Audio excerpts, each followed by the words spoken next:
Okay, quickly, because I want to take a call. I would just say this, one of the reasons we come to what this brother just called and said, Kwame, I believe is his name, is that girls are taught as early as junior high school to want the most adaptive boy. The most adaptive boy in junior high school is the best dancer, the best rapper, the best one, in other words, the one who's practicing early polygamy. He's thought to be very desirable, the superfly.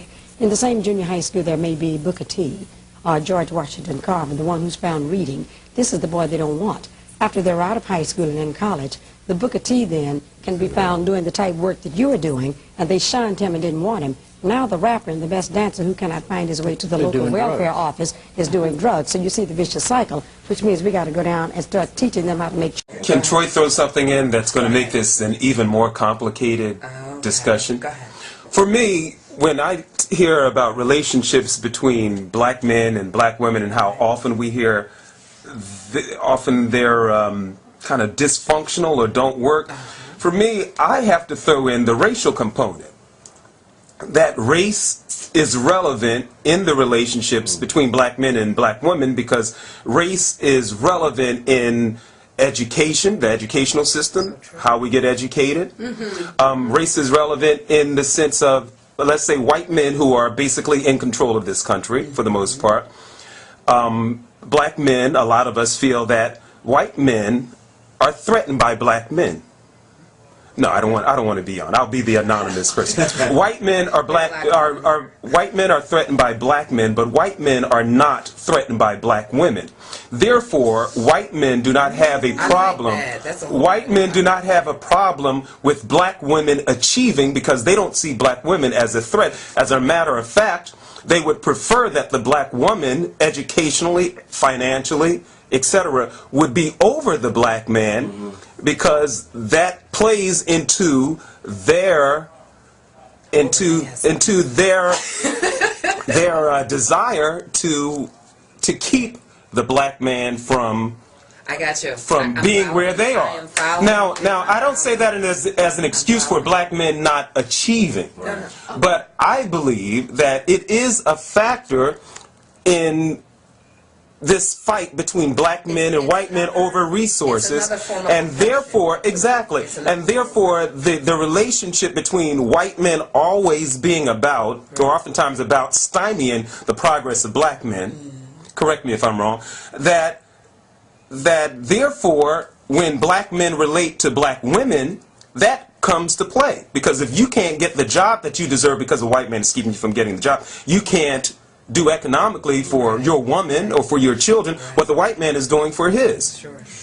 Now, so for me, it's a consciousness that we as black men and black women ought to have, that race is relevant in why there's so much conflict in our relationships. I think there are conflicts in all relationships. I don't want to put that. I don't disagree with that, but I don't want us to exclude the fact that race is relevant in those. I hear you. That was actually that was actually my third bullet. We were going to race. Is race an issue in relationships? And whether or not interracial relationships is still an issue. Do we still care that the quote good black men is taken by the white woman, or the athletes are taken by the... And let me give you an example. Do we still care? Does it still matter? When I was taking the bar exam in Pennsylvania, and we were taking a bar prep course, and it's at 15th at the Hahnemann, at 15th and Vine.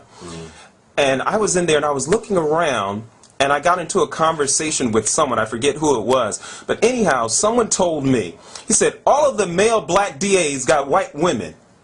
All of the white DA females have black men. And when I heard that, I was like, well, why is that? That's kind of interesting.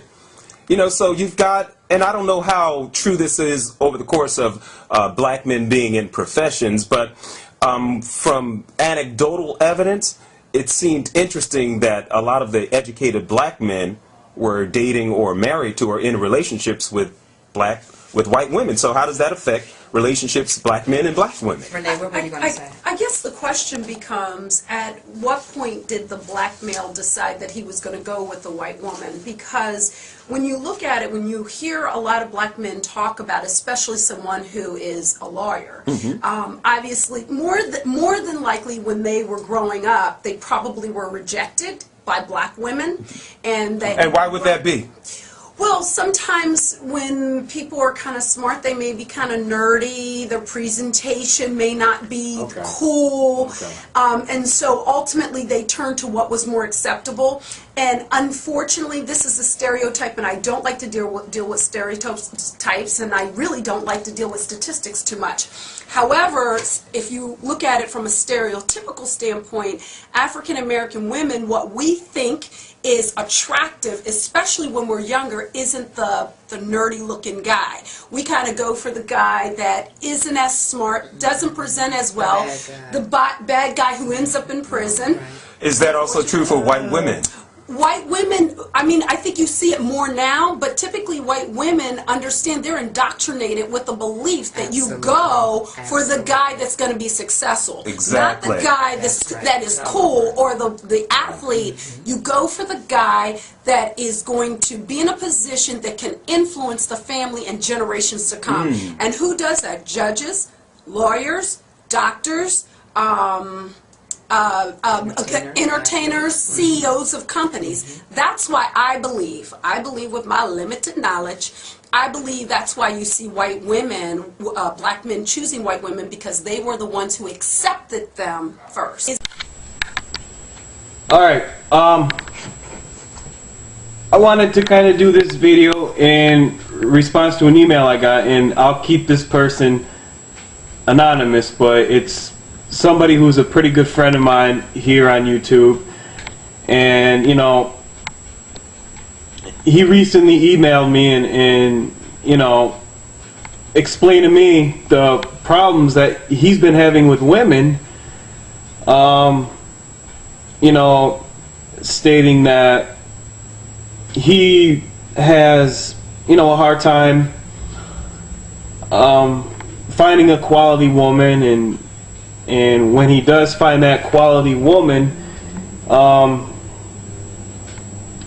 you know, they tend to drift apart, and they tend to go for other men,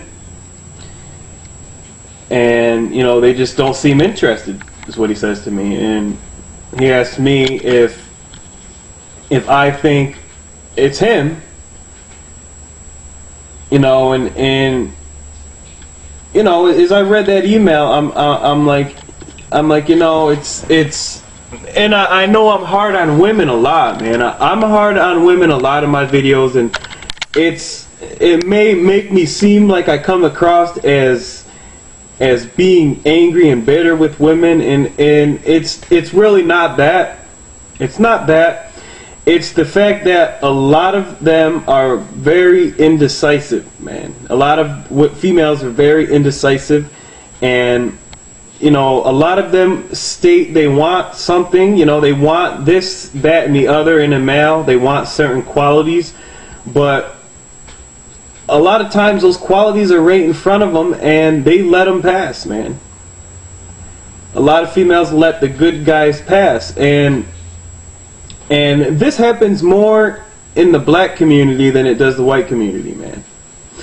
It does. It happens a lot in the black community because a lot of good males, and there's been hundreds and hundreds and hundreds of videos done on this from other black males on YouTube, so I don't think I really am the first one to state this, but a lot of good black males are not appreciated by black women. A lot of black women. A lot of black males who are all about good and all about positive and doing the right thing are just overlooked, man. And it's like it drives me crazy because a lot of white males are appreciated by white females, man. A lot of the good males are picked first, and a lot of white males are picked first by by white females. That's who the females desire, man. They pick the white males first, the good white males first. You know, it's like the white males who are all about good and all about getting the education and being in school and having the nice house and the cars and all that. They're picked first, man. They're picked first, and it's like for a black male to be picked first by any woman, it's not just black women. By any woman, he has to have this superficial label to him, man. He has to be all about, you know, hustling and all about being on the streets and all about, you know, this superficial bling and jewelry and all this shit. And it's like that's why black males are having a hard time finding a quality woman. You know, and this individual that emailed me is somebody who I think high of, man. And this is a person who has great videos and has a lot of good to say. Just an overall intelligent guy, man. And when he emailed me and told me that he's having a hard time finding women, I'm like, I was surprised, because this is a good guy. But it's a likely story, man. It's a likely story, and it does piss me off, because I have the same problem. You know, I have the same problem. You know, it's like the women that I attract a lot of times are, you know, not very quality women, and it could be a product of my environment. I don't know, man. I don't know, but it really does frustrate me, man. And the part that frustrates me the most is because a lot of the black men are thinking it's them. A lot of the black males are second guessing themselves and saying, you know, what's wrong with me? And it's like I told this individual dude, I said, look, I said, it's not you, man. It's not you. A lot of these females are indecisive. They say, oh, there's not enough good black men around. All black men are in prison. All black men have AIDS. All black men are down low and all this shit. And it's like that's not true. That's not true, man. A good black man could be right in front of a lot of these females and they wouldn't even know. They don't desire these men, man.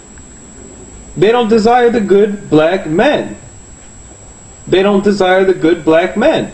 They don't, man. It's like, and then black men feel like they have to put on this artificial, you know, persona and be this character, man. They feel like they have to be this character who is all about superficial shit, man. And it really pisses me off, man. It really pisses me off, man. It does, because black men are the only men who are, you know, supposed to have this persona about them. It's like any other man is appreciated for who he is and what he brings to the table, whether it be good or bad. And, you know, the same can't be said with a black male, man. The same can't be said for a black male. You know, and before I sign up on this video, you know, I've had a few people, there's been a few people who question why I speak on issues in the black community, and it's simple. It's simple. Because for one, I'm half black, man, for one. And for two, it's because look, I care, man. I care. I care about what happens in the black community. You know, and it's like I don't know. It just frustrates me. It really frustrates me that we have men who second guess themselves and think that, you know, oh, you know, I'm not good enough being a good black male, so why don't I just turn to this superficial black male, man? My message to males is just be who you are, man. Be who you are, and you'll attract the right woman. The right woman will come along. But don't settle for these rats, man. Don't settle for these females who want you to be something that you're not. Be yourself, man. I'm being myself, and if I attract that right woman, that's great. If I don't attract her, then it wasn't meant to be, man. But yeah, be yourself, man.